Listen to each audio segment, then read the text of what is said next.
me tell you a story about a little frog. One that's not about Kermit the Frog. This little frog was special because I guess he was green, and also he was nice, and he wasn't so mean. This little frog, he liked to jump around, but one day while jumping, he heard a different sound. He heard the sound of Frog Hunter feet pounding the ground, and he darted to the corner which he went around, and he hopped, till he almost popped. But thankfully for him, frogs only pop in microwaves, so he was able to keep on hopping until he was saved. His mother had warned him to stay away from big feet, because they will smush you, and your legs they will eat. So the little frog was filled with much fear, but hey, it worked, because he always stayed clear of the big people's feet that would step and would stomp, and the people's vicious teeth to his thigh would chomp.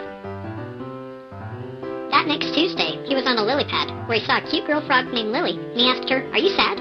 "I'm not sad," she replied. "I just ate a stale fly. So my face is all squished up like this because it tastes so bad I want to die." "Here, have a caterpillar," he said. "It'll help wash it down."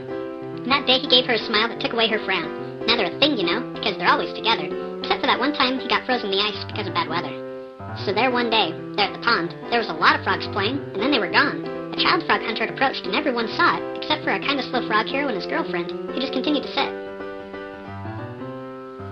"Froggy, Froggy, my new little pet. In a jar at home is where you will be set. We'll have tea parties, and dress-ups, and other such events, and when I get bored of you, we'll do experiments." Our frog hero might be slow, but at least he has ears. Well, 2 holes in the side of his head. His blood ran chill the sum of all fears. He turned and saw the most hideous 4-year-old he had ever seen, and he jumped into the murky water and blended in because he's green.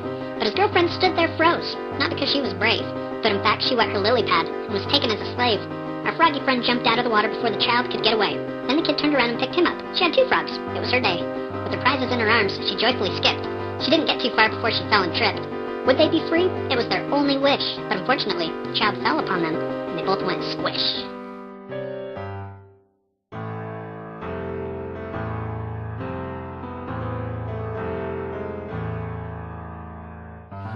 Okay. We don't want to be cruel and make any children cry, so I'm happy to tell you that those 2 little frogs, they didn't die.